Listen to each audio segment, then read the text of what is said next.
Hi, good afternoon and welcome to IALD's Business Owners webinar on dealing with the COVID-19 crisis in Europe. My name is Nele de Vulder and I'm managing the office of IALD in Brussels in Europe. Quickly introduce our speakers of today. So we have Susanna Antico from Italy, Kristen Bredal from Norway, Anna Zboku from Greece and UK, and Carla Wilkins from Germany. I will give the floor first to the speakers individually to give a short update on what the situation is in their respective countries. Anna, do you want to start? Sure. Hello, everyone. From Greece at the moment.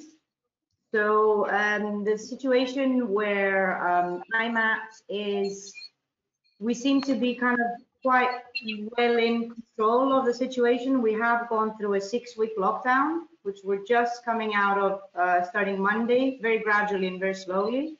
Obviously, there's been kind of major impacts, but not so much as certain other countries. In the UK, for example, the situation has been far more dire than in Greece. So that's where we are, in full lockdown still until Monday. Proceed. Take it on. Yeah, I'm in Oslo, and Norway has been shut down since 12th of March, and it started slowly to open up this week with, no, actually last week they opened the kindergartens, and this week they opened 1 to 4th grade. But it's been a very surreal situation. We don't have too many dead people and not too many infected, but and they managed to beat it back quite good, but still the city has been completely empty, although the woods has been full of people. So if you want to be infected, you go to the woods and not to the city. But it's slowly opening up now, so we're hoping it's going to be back to, well, more or less normal soon.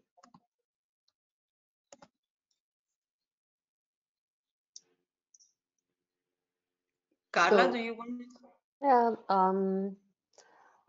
I'm located in Berlin. We have offices in Hong Kong and in London too. We experienced a kind of lockdown in Hong Kong, very low. Then in Berlin, we have the lockdown since end of March. We had in Germany the first cases of corona at the end of January already. Germany is affected with, I think, around 100,060 people who are infected. We are happy that around 120,000 are recovered. We have deaths around 6,300. So the Germans were, like the typical Germans are, following the rules, because we said like, oh, we are extremely scared. And now they are slowly open again. The lockdown, they are discussing that the kids are going back to school, so that should open next week. And we are between both thinking, oh, we are getting our former life back, but everyone is knowing that won't happen. And I think also for all of us in the business, is we have the wish, but we have to learn, and it's really a trip to on a learning scale. And I think I'm wondering if the video conferences will be with face mask soon, because we have to run around with that on the streets already and by shopping. Okay. Susanna, do you want to tell your experience? Yes, I will tell you about Italy, although I escaped in Belgium when the crisis hit Italy in the beginning of March due to the strong restrictions that were going on in Italy, where the situation is very confusing. There are very conflicting messages, and also the restrictions related to the movements require that you do a self-declaration. Italians, for some reason, really love bureaucracy, And these self-declarations, we have a whole collection, you know, and they change, and you need to print them. Imagine you don't have a printer at home. So there is a destabilizing, really big improvisation. And freelancers and designers are definitely not the biggest priority for the government. So this issue of communication and disorganization made me stay in Belgium, where the situation is as worse as in Italy. You know, these two countries are very funny, they're so similar, but you can walk outside, and this is a big relief, although everything is closed, like in Italy. And we're all going for in Italy at least, the big reopening on Monday. We're all very curious about how this is going to be. Yeah. Okay, so let's maybe start with some questions on what are you lighting designers thinking in this current situation. So maybe Anna, if I can address the first question to you. So how is your lighting design studio impacted by the current crisis? Are projects still being carried out? Did activities stop? We were kind of lucky in a sense, I think, because of the two different studios and projects abroad and me traveling quite a bit. The studio was already set up for video conferencing and remote working, and everybody at the studio was quite kind of comfortable with all of the platforms and the setups. So the transition was fairly kind of hustle-free for us. So going from the studio to remote working happened literally within an afternoon. Next day we were all working just fine as if nothing happened. The first few weeks there was quite a bit of nervous pause by various fronts, which thankfully settled down quite fast. We have obviously a few projects that were paused, but thankfully not that many so far. And again, I'll say so far probably throughout this whole panel, because we really don't know what the next day is going to be like. And we've been working full days since. It's been more of cash flow issue rather than a workload issue. So workload wise, we are slightly impacted. The practicalities and admin issues obviously have been more challenging, to put it that way. So we've had projects, for example, that, you know, work is carrying on as usual, but payments are being heavily delayed, or even stated that they will pause payments. Other projects that continue just as usual, and we've even had a few new projects come in the last few weeks. Ironically enough, one of which are two hotels, which we thought was kind of quite interesting in this situation. So as far as kind of design and architecture as well is concerned, there's been a bit of impact, but from our end in Greece at least, not so much to the point that it would ground things to a halt. Constructions are continuing just fine, so anything that we had on sites has continued. They've been slightly delayed with maybe some supplies and some material, depending on availability and which stage it is.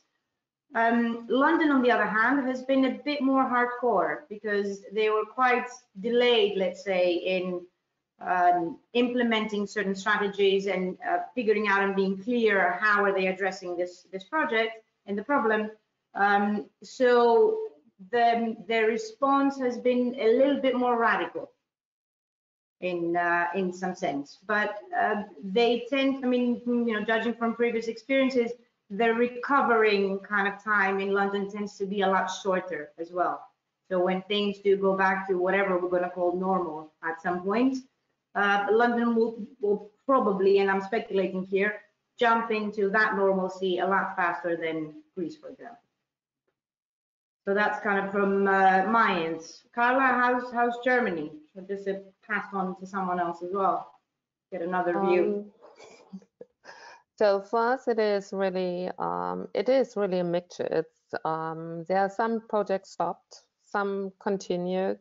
The local ones we have in Berlin, they continued. They even asked, can you go to the job site?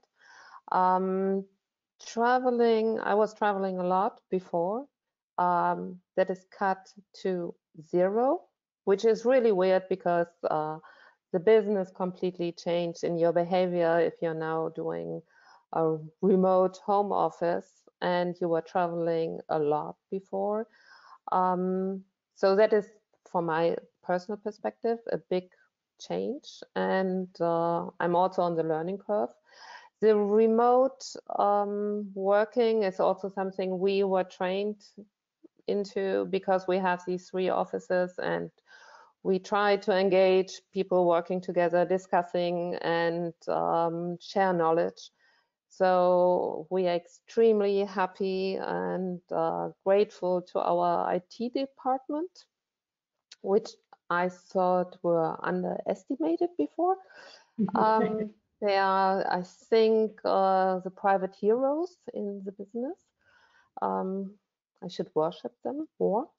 And then, as Susanna already said, finance and human resource is it's really a big topic. They're really overloaded with things. So at the one hand, I think we are lucky that we still have work. We have clients who still pay. We don't know how this will continue because we know that the payments will be more and more difficult. And I think for the whole business, it will be a challenge to find new projects. That is, I think, what we all would share. So what is your point, Christine? Well, it was hard to imagine how it would be, even though we knew that it would come, you know, in sort of the beginning of March when everything closed down on the 12th. We were already on. I had been working remotely from home already a week because I was sick, and I was thinking, in case it is COVID-19, I have to stay away from everybody. But it was very strange in the beginning because, you know, I started not shaking hands in meetings from beginning of March, and I would send the messages before meeting and say, I'm willing to have the meeting, but I would rather not that we didn't shake hands. And that was very difficult, actually. People thought I was, you know, thought it was really strange, but, you know, they respected that. But we were lucky in the office. We had, you know, a lot of projects going on, you know, in a high pace when everything stopped, and we just went almost without noticing into remote working. And I realized right away that, you know, we have to make sure that we stay closely in touch. So we started with every morning with everybody at 9 o'clock and sort of getting a routine and teaching each other, you know, reminding each other of things and keeping up the spirit. But then it got very quiet in the mailbox on the 12th, you know, not a lot of new project coming in. We did manage to get a few after, but this is the big worry, you know, how is it looking in the future? So for now we're good, and I even had one person starting, you know, in quarantine. She started to work on the 15th of March, and she had been abroad, so she was, like everybody was being abroad, put into quarantine for 2 weeks. And that also has been quite fun, and she's been handling it really, really well.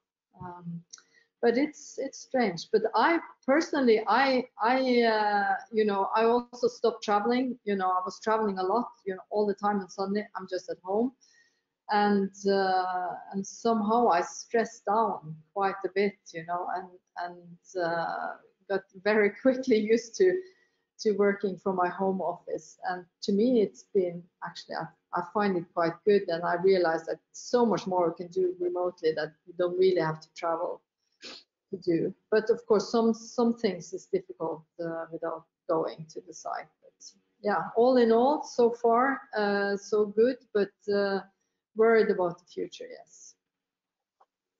Susanna.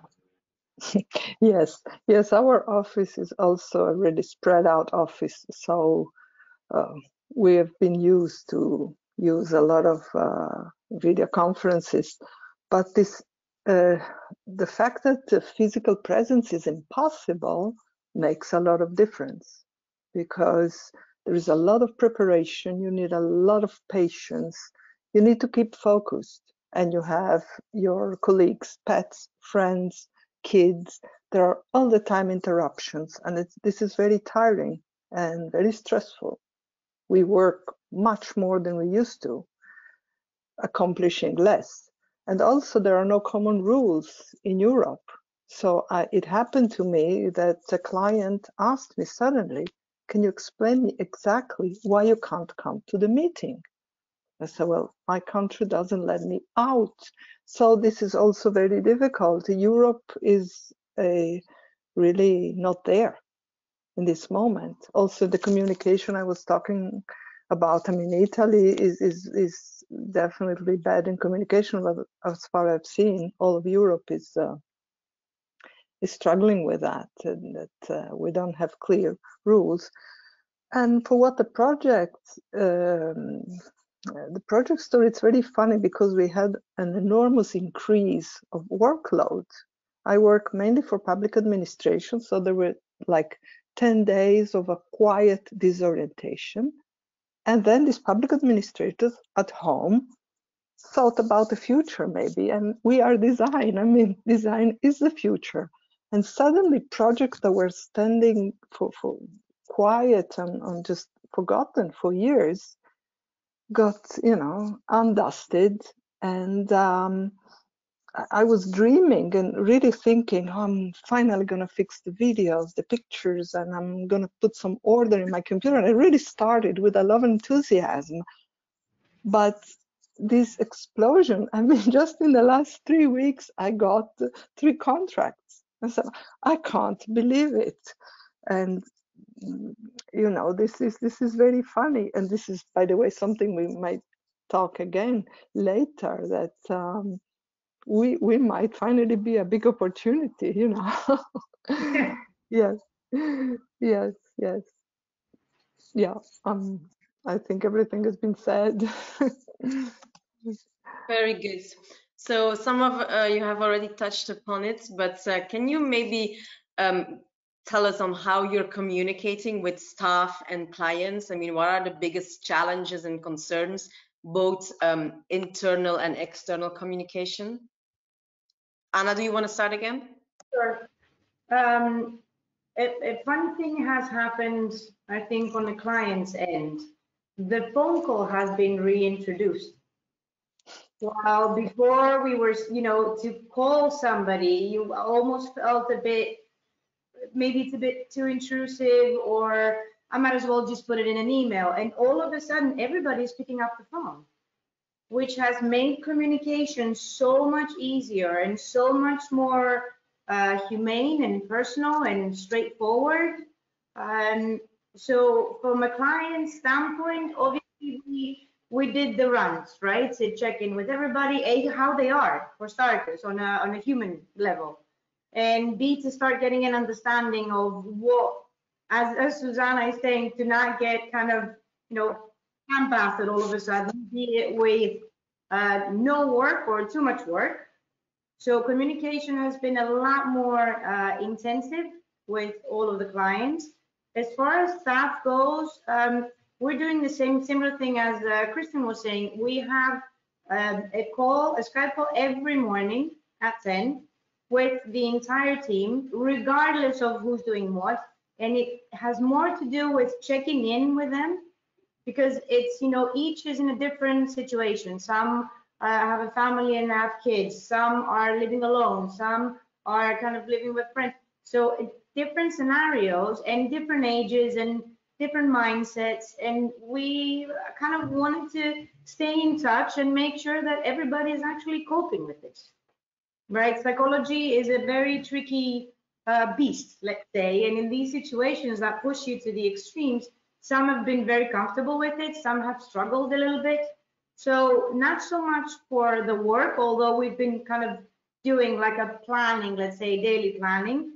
We spend the majority of that hour in the morning chit-chatting, lightening the spirit and making sure that everybody is fine. So we've come to learn kind of a lot more personal information about people on the team, as you can imagine, and clients as well. You know, you see kids parading around as you're doing a call, and dogs and all of these things. So it's been a little bit more personal, and I think that's what we were discussing this earlier, the whole social distancing.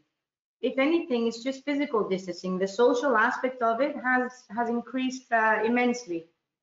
There's obviously a lot of concern because it is a situation that we can only take it day by day. So whatever planning and backup and triggering, you know, crisis plan A or crisis plan B or doomsday, it's difficult to plan too much ahead. So we've done, you know, our due diligence. We've obviously cut down, you know, just to be proactive on kind of luxury items, let's say, and to make sure that there is, you know, cash flow to carry us through and running worst case scenarios. So I think most of the concerns have been kind of mental. They're still kind of living in our heads to a great extent, rather than them being reflected into reality. And we're trying to see, you know, what does that even mean, this whole situation? Is there anything? It's more kind of evaluating every day. Is there something else we should be considering? Is there something else that might be happening in the background that we need to be aware of?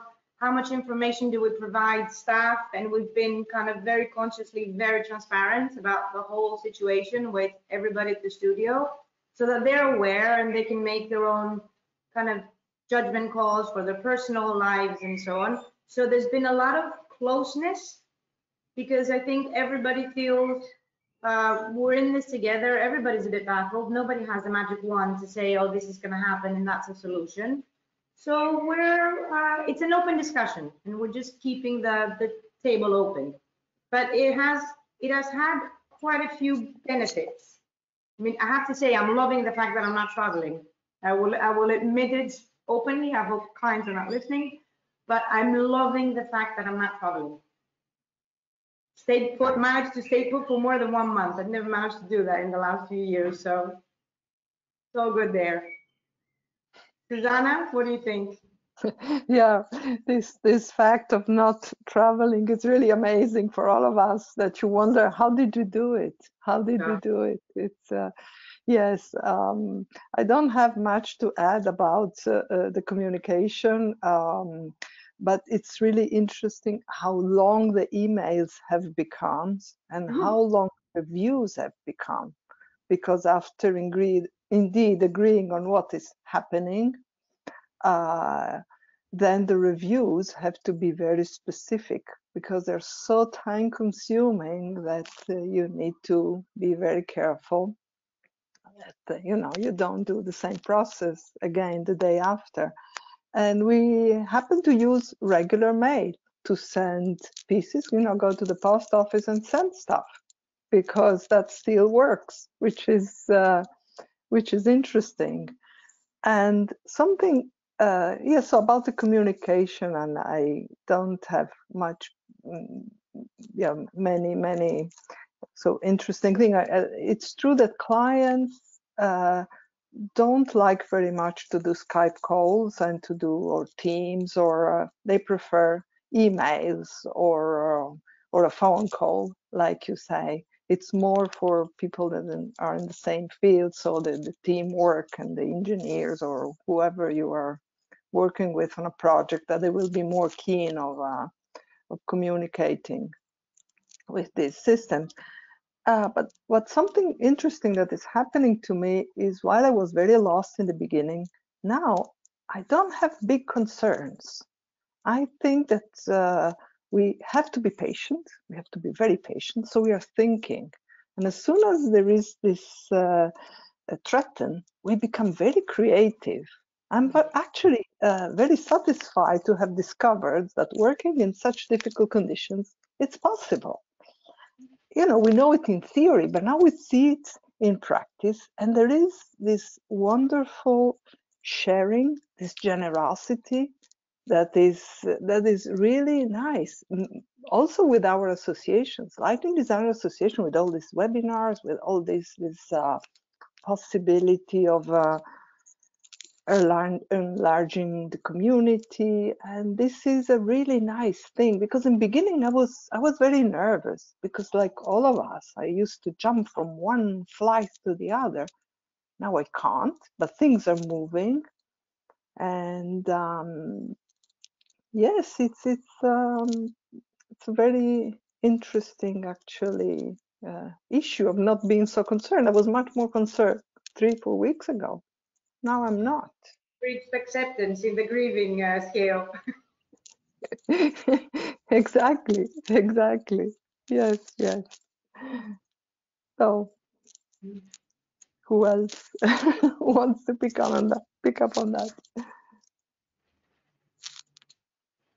I mean, I can pick up on that one. I mean, we are doing also every morning team meetings and have like a wrap up, and also to say thank you for the work you have done the day before and what you achieved. Sometimes also some morning could be improved, but keeps the spirit up. And what I think the remote working works if you have clear instructions to the team and to every team member, that they know what they are doing. What I personally really miss is we are sitting together in a team at this spontaneous idea you have. You just can evaluate with the other ones. And it's not like an email or I have to call Teams. It's just you turn around and you say like, what do you think about that? If we still improve that a little bit, and it's just the question, you got the answer, it's good or it's bad, done. I think this is more difficult in a remote working relationship in the team. With our clients, it's video conference. Sometimes I think how many people are here on screen, and if everyone wants to say something, that can take a while if one issue is really true, because everyone has also to learn how to behave in video conference. But I think they are all used to it at the moment. But I think basically it's possible to work remote. But there are always these things between the lines and between the words you are saying, or with that little frowning you only can see if you are next to someone. This little glimpse where you think like, I think I should ask that again, which is far more difficult to see. I personally prefer the face-to-face relationship, because it's far easier to be really quick and get the mood of the person you are discussing some issues. For that reason, I think I miss the traveling, because I'm missing the people face to face. But I think it's doable. But I hope we will have a chance to get a little bit more back to our old-fashioned communication. What do you think, Christine? Well, I think the whole country more or less just went to web, and maybe we are used to it more because we have long distances anyway. But certainly it hasn't been very problematic to have client meetings on web. There has been occasions where you fall out, and a lot of people, when it's just bad connection and stuff like that. But more and more, and since we started with GoToMeeting, then we swapped to Teams, And I feel the same as Susanna. We actually got very creative, and in my office, from the 15th or from the 12th of March to the end of the month, everybody has certainly produced more. They've been more efficient than ever. So it's this mix, but we also have been able to meet in person. So we haven't been forced to be inside, but we can only be in meetings with up to 5 people, and we have to have a distance of 2 meters. And the government is sending us messages all the time. So no, there was just a message that we don't have to be 2 meters anymore; it can be 1 meter. So we have been, on site visits, and we have been in meetings. So I feel that has been working really well. But of course, my biggest concern internally is that we will have enough work so that we don't have to lay anybody off. That's of course the biggest concern. And as Anna said, I feel it's very important to be transparent so that people don't go and worry, but that we know that we set, we looked at some worst case scenarios, and we looked at, what we would like to be and where we are and where we're going, so that we can sort of pull the carriage all together, and work with the goal of, being back as soon as that's possible. But externally, I'm worried that the economy is going to, of course, it's going to hit Norway really hard because of the oil production, and that's going to have sort of a domino effect on all industries. So that's of course a concern here. Then everything is going to slow down. Yeah.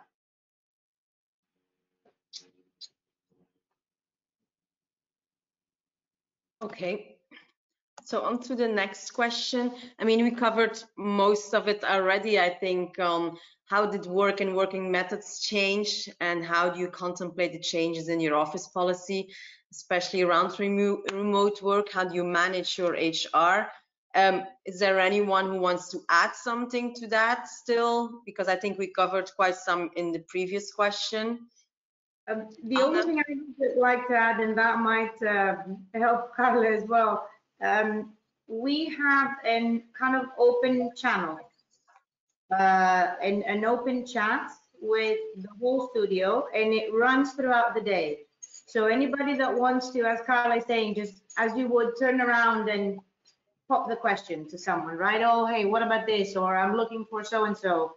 We can still do that. And then we have our kind of individual sessions per project with the people involved. One thing that we started to do, and I think it has helped quite a bit, is open design reviews to the whole studio. So use projects, which we didn't in the past because we didn't have the time. And so each person would be kind of dedicated to their own projects.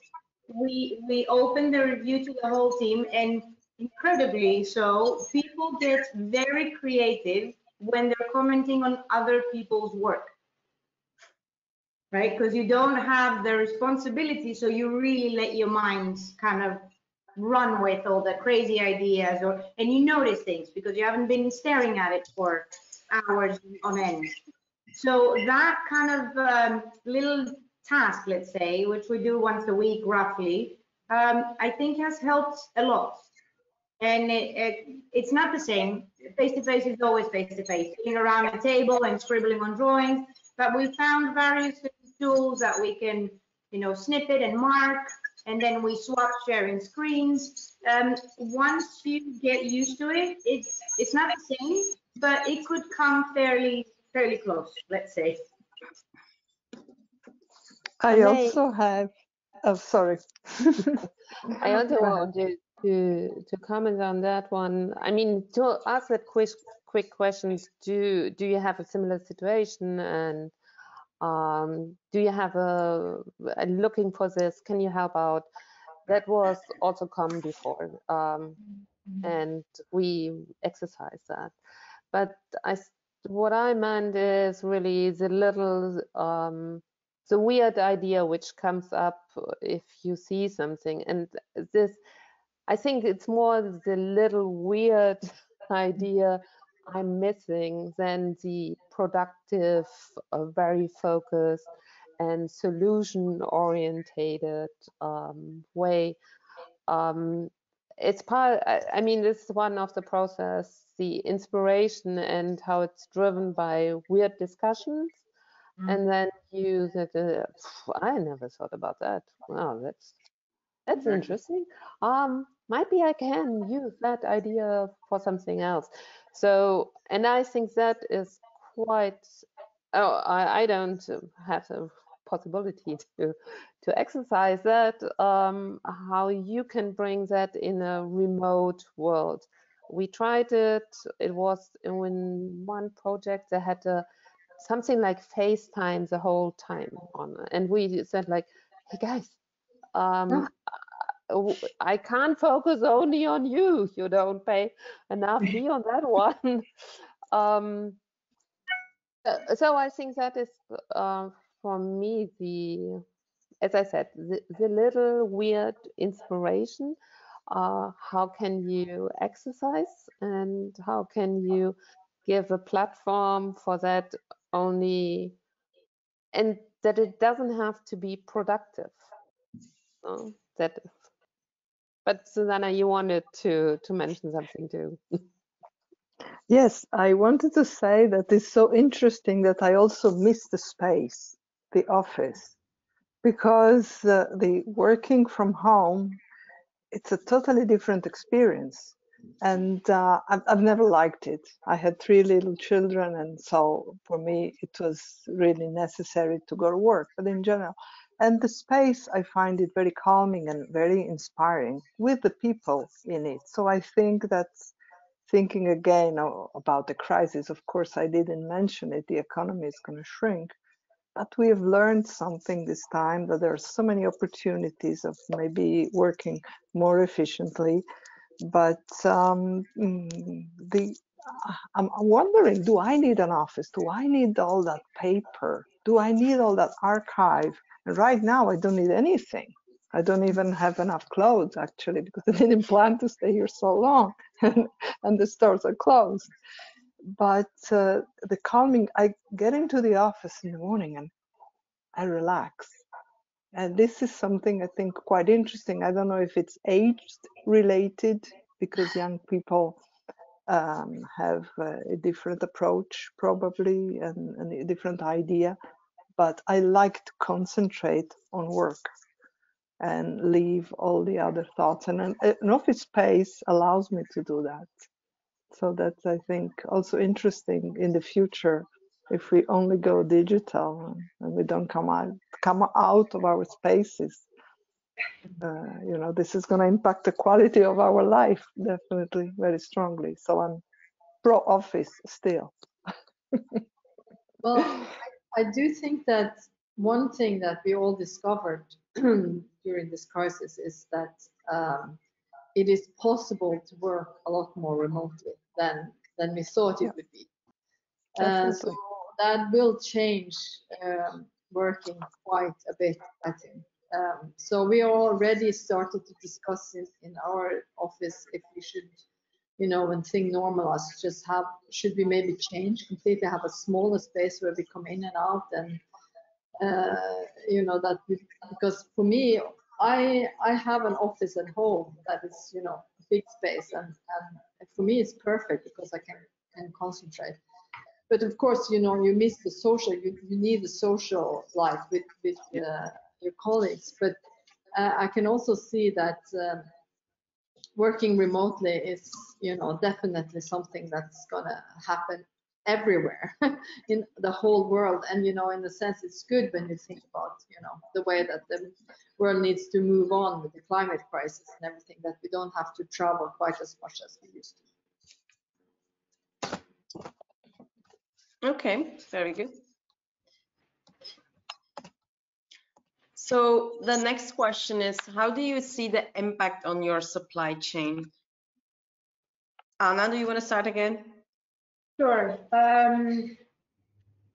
It's from what we've noticed and kind of heard, let's say, 2 things. samples are more difficult to get a hold of, obviously, and I think that makes sense.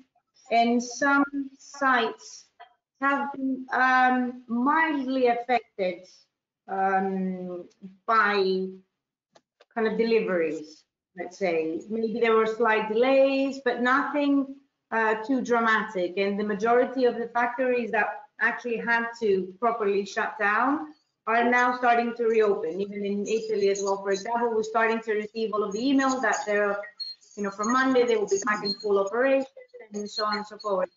Quite a few, as far as I know at least, remained open with the restrictions and all of the safety requirements and so on. And that has kind of maybe floored a bit the issues and drawback that this could have potentially caused. That's kind of my read from it, in my experience. I don't know if someone else had a different view. Ladies? Yes, due to the pressure from the public administrations, we had to ask manufacturers to do some adaptations or to study some accessories. And this is taking forever because manufacturers are struggling and they are, they don't manage to be as, to study, to do technical studies as required, and this has been an issue. And I've also heard from manufacturers that delivering luminaires in certain countries, among which Italy, is nearly impossible because truck drivers don't want to drive to Italy, definitely not to Lombardia, where I have my office.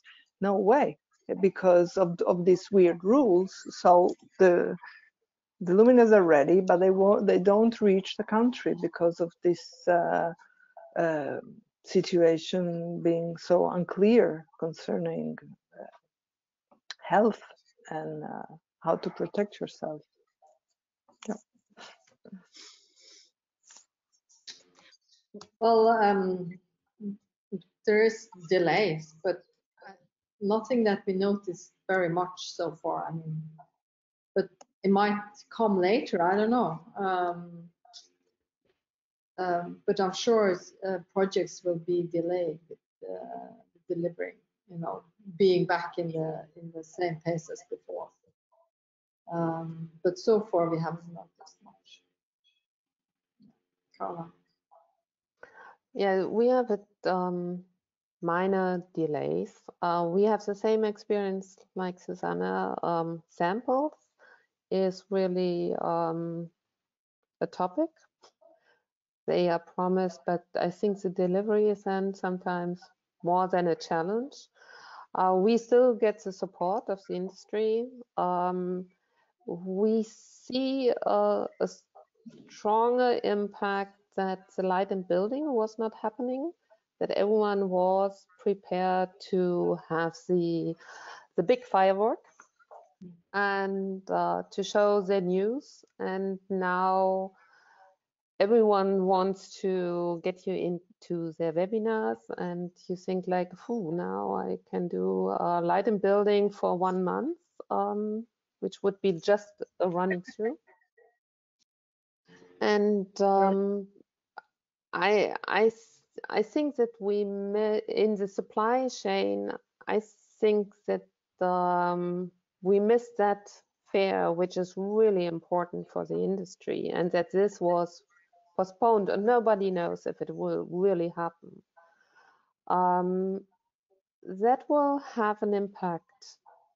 I can make it in numbers. What is it really effective? But I think there are a lot of new things which were postponed, and we would be happy to see them on the market. I know from some things which I saw a year before in Milano at the Euroluce, and I was expecting, no, you can specify it, and then they said like, no, we are even thinking if we should postpone it to the next Euroluce. And I mean, these are small things. not extremely important. I think it's more really hitting the industry.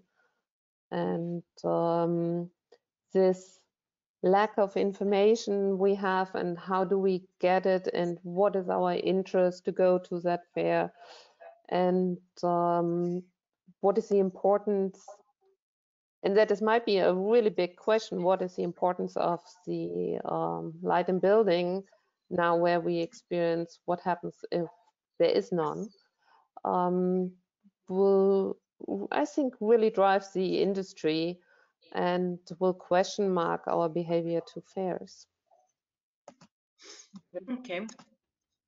So very good. I just want to we have about a big 10 minutes left. So we have one final question, and I see a couple of questions coming in.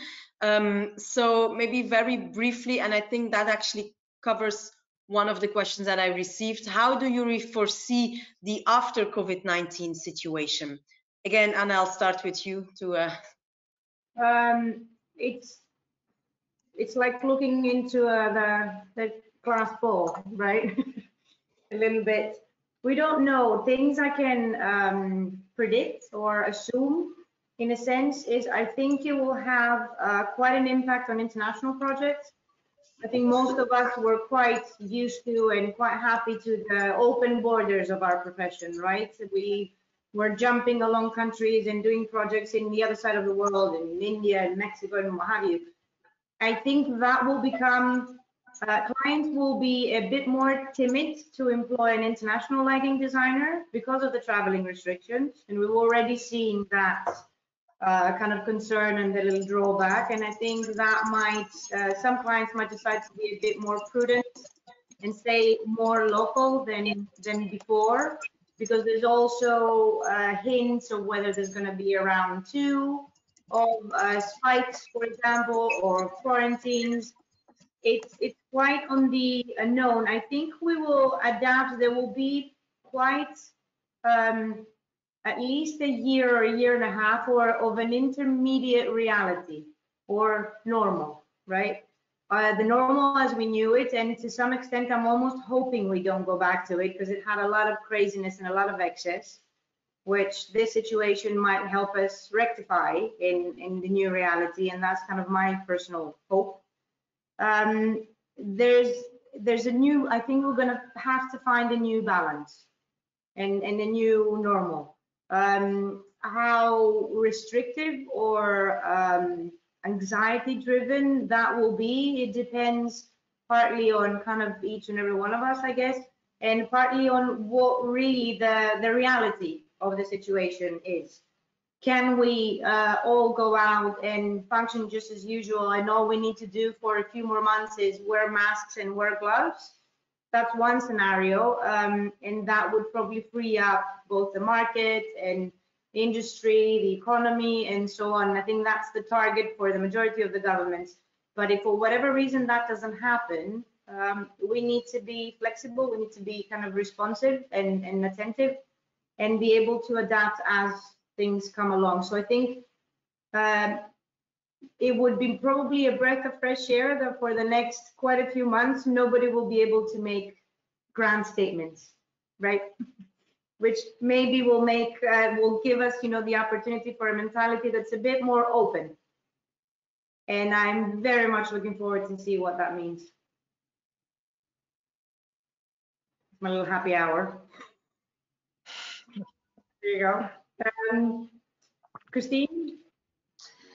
Well, well, the forecast they give us in Norway is that this situation is going to be at least a year until, or a year and a half until we have a vaccine, until everybody is vaccinated, and that you can think of it as, you know, as it was before. And with that in mind, that's a long time. That's a year, and the predictions for the building industry in Norway is that it's going to, in 2021, be reduced at least 25%, which is, of course, going to affect our work. I think for Norway and Scandinavia, they will put out, and probably also Germany and a lot of other European countries, a lot of public projects that will save all of us, and that is a fantastic opportunity to be a part of, making that a good effort in if there is enough work for everybody, of course. That's what I'm sort of calms me down, knowing that they've done this in crisis before, and they will do it again, and that we will benefit from this, from big public projects that will be pushed in the timeline. But I also see it as an opportunity to really think more about the sustainable future and think about the climate crisis as in the same way as the COVID-19 or the Corona crisis, so that actually really trying to distribute and reduce consumption and think about how we can actually make lighting less of a CO2 stamp in the world. So there's a lot of I think there's a lot of new ideas evolving, and I think also maybe it's good even to slow down and to be happy with less for everybody, actually. I think that's what we have to do anyway. So that's so I'm not pessimistic, but I think it's going to be different, yes. Yeah. And maybe I add something. I really completely agree with you, Kristin. I think we will see a major cut in opportunities. We see already that the public and government buildings are the main focus at the moment. Private money is will be far more reduced. I personally think there is not really the time after. It is really a journey we are on. We are learning at the moment, and we are learning in the crisis, so we have to take that with us, and there will be always the COVID-19 experience with us. And I think we can take it also as an opportunity to question mark ourselves if we are on a human, social, and design way on the right route, and what is our responsibility to the whole environment. So I think it's also a big opportunity we have, even if it's awful what we experience at the moment, but it is also one experience from everyone in crisis. If you see it becomes a little bit better and better, you got far more strength for what is coming up to you, and I think this hope we all should carry on. And we are happy to have something like the IALD, where we can share this and support each other as best as possible. Yeah, in general, associations are in full ferment locally, very strongly. Everyone talks about opportunities, and indeed, that's a strong idea that comes out. We are like weeds, it can't get rid of us. The future and the design will lead the way. Yeah, but let's take a question. It's getting so late. Yeah, we have 5 more minutes, a little bit less, I think. And there's a question that came in, and I'm just going to read it out. So, which one, if any, business adaptations holds the promise of a positive influence on your practice and your employees going forward? Is there a volunteer who wants to take it? So you can maybe raise your hand. Can you repeat it? Yeah, it wasn't very clear. Which one, if any, business adaptations hold the promise of a positive influence on your practice and your employees going forward? Yeah. Go ahead, Anna. We're already considering how much or how do we allow for a portion of remote working, whether it's specific to certain people or whether it's a mandatory thing, that, you know, 1 day a week, for example. There's an idea that's been floating around. No decision yet, but we would like to maintain some of the benefits that this has. The tranquility and the little bit of freedom, whether it's an illusion or not, because as everybody has said, you know, we think we're working less, but we're not. We're actually working a whole lot more, maybe a bit more concentrated or less concentrated, how you are. So we are considering that. Apart from that, I can't think of anything else at the moment. If I can add something, I think that again, we are problem solvers, and we have always been very flexible, and we will have indeed to adapt. It's quite difficult to design a new strategy or a new way of working, and flexibility is the answer on these things. I'm thinking of people who works for me, who specifically a person who lives in Bucharest, who made one of the most wonderful works for me without ever seeing the project. So if we make an effort, it can be really, really surprising. Yeah, what can be done on a distance, but indeed choices will need to be made, but those don't depend on us. But we are very good as designers on finding solutions with what we have. We do this every day, and we'll continue doing it. I hope with this crisis they will listen more to us, because we no longer need quantity but quality, and that we can offer. And I really hope the governments will be more sensitive for that, because we have answers today. We have very good answers because of this training we have on, and also being such a strong community. Oh, and you know, we let you perceive the world. They all depend on us. So, you know, it's a big tool we have in our hands. That's it. Okay, unless if there is anyone who still wants to add something as a closing note, I mean, just wanted to mention, respectful of time, that we have kind of reached our hour, but if there's anybody who wants to add something in closing.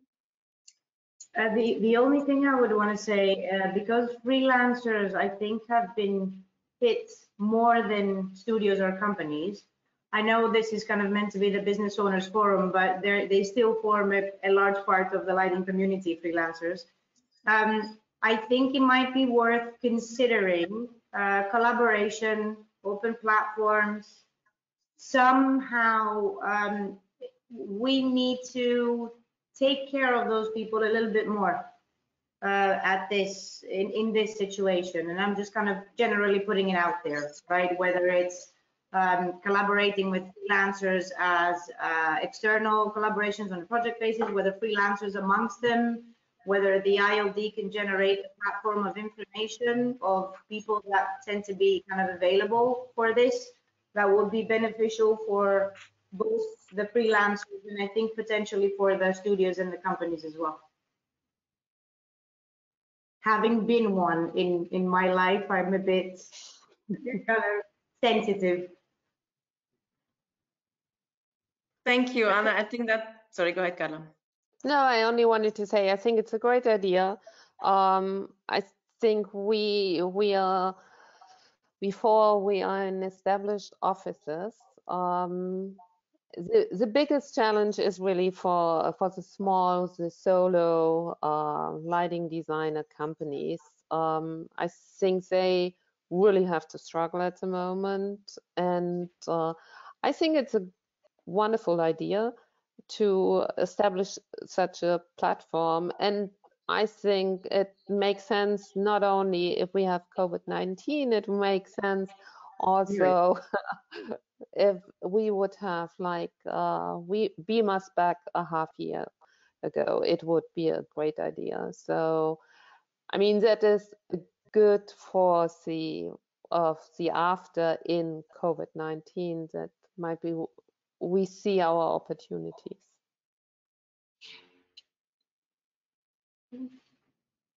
Well spoken.